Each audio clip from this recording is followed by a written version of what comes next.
बिस्मिल्लाहिर्रहमानिर्रहीम, अस्सलाम वालेकुम। आज मैं आपको ऑरेंज स्क्वैश बनाना सिखा रही हूँ। ये आप बनाकर स्टोर कर लें और इसको आप आराम से फ्रिज में रख के 2 से 3 माह यूज़ कर सकते हैं। और जैसा कि आपको पता है कि रमज़ान भी चल रहा है और आगे गर्मियाँ भी आ रही हैं, तो इसमें ये बहुत ही मज़ा देगा और पानी की कमी को आपकी बॉडी से ये दूर करेगा। और घर की बनी हुई हर चीज़ आपको पता है कि हाइजीनिक भी होती है और बहुत हेल्दी होती है, तो इसको आप घर पे ही बना के रख लें और आप इसको काफ़ी देर यूज़ कर सकते हैं। तो चलिए आइए बनाना स्टार्ट करते हैं। इसको आपने अच्छे तरीके से मल के धो लेना है क्योंकि इसका छिलका भी हम इस्तेमाल करेंगे, तो इसलिए इसका साफ़ करना बहुत ज़रूरी है। अब इसको अच्छे तरीके से मैं खुश्क कर लूँगी। छिलकों को आप डिफरेंट तरीके से यूज़ कर सकते हैं। आप इसकी सेंटेड कैंडल भी बना सकते हैं और जर्दे में भी आप इसको यूज़ कर सकते हैं, इसको ड्राई करके। और इसको फेस पर भी आप यूज़ कर सकते हैं।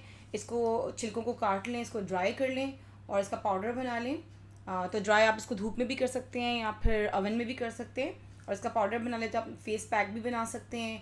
कैंडल आपने कैसे बनानी है, तो इसको मैं हाफ़ कर लूँगी और बड़े एहतियात से आपने इसका जो बीच में स्टेम है वो टूटे नहीं, जो कि हमने देखें ये बनाया है। जैसे कि देखिए इसके स्टेम में ही ये इससे आग जलाइए, तो आप इसको आराम से ये कट कर लें। और इसमें आप कोई भी घर में जो कुकिंग ऑयल है वो आप इसको डाल दें, जैसे कि देखिए मैंने डाला हुआ है। और इस पर आग लगाकर आप इसको सेंटेड कैंडल के तौर पे यूज़ कर सकते हैं। आपका पूरा घर जो है ऑरेंज से महक जाएगा। और वैसे भी आपको पता है कि कैंडल्स भी बहुत एक्सपेंसिव है आजकल, तो उस हिसाब से भी आप इसको एज अ कैंडल भी यूज़ कर सकते हैं। और बाकी छिलकों को काट कर मैं ऑरेंज पील बना लूँगी, जिसको मैं जर्दे में इस्तेमाल करूँगी। तो इसकी वीडियो मैं आपके साथ बहुत जल्द शेयर करूँगी। और इसमें से जो एक ऑरेंज है इसको मैं अलग कर दूँगी, इसके हम पल्प निकालेंगे। अब मुझे माल्टा का जूस चाहिए, तो मैं इसका जूस निकाल लूँगी। अब जूस आप बेशक मशीन से निकाल लें या फिर मैंने आपको अपनी पहली वीडियो में भी बताया था कि आप जूस को ब्लेंडर पे भी बना सकते हैं। मैं वीडियो का लिंक आपके साथ शेयर कर दूँगी अगर आप वो देखना चाहें। लेकिन अभी मैं मशीन के अंदर जूस बना रही हूँ। ऑरेंज जूस इसका निकाल लिया है। अब जिसका पल्प है मैं निकाल लूँगी और उसके लिए ये देखें, इसको देखें, ये हटाकर इसके बीज भी निकाल लेंगे साइड पे। और ये सब निकाल लेंगे, इसकी पल्प एक साइड पे। 800 मिलीलीटर मैं इसमें माल्टे का जूस ले रही हूँ और 800 ग्राम ही मैं इसमें चीनी शामिल कर रही हूँ। हाई फ्लेम पर आपको 20 से 25 मिनट लगेंगे और ये थिक हो जाएगा। तो चलिए फिर मैं आपको 20 से 25 मिनट के बाद दिखाती हूँ। ये देखिए माशाल्लाह 15 से 20 मिनट में हमारी ऑरेंज स्क्वैश रेडी हो गई है।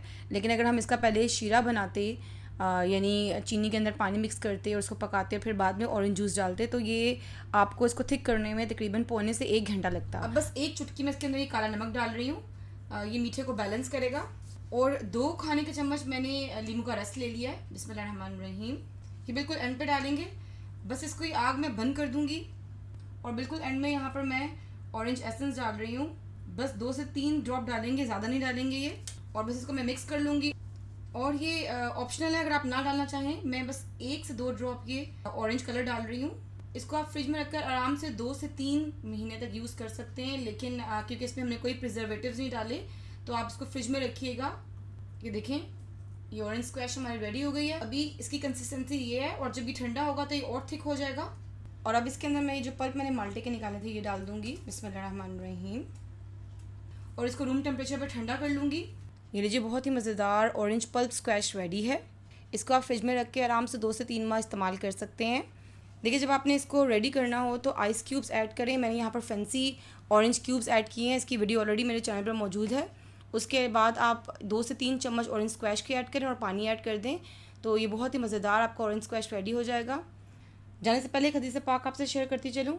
ये हदीस अबू दाऊद से ली गई है। हज़रत उमर बिन आस रज़ियल्लाहु अन्हु फरमाते हैं कि मैंने रसूल अल्लाह सल्लल्लाहु अलैहि वसल्लम को इरशाद फरमाते हुए सुना, मुझे मुख्तसर बात करने का हुक्म दिया गया है क्योंकि मुख्तसर बात करना ही बेहतर है। अपना बहुत सा ख्याल रखिएगा और मुझे अपनी दुआओं में याद रखिएगा। जज़ाकल्लाह खैर।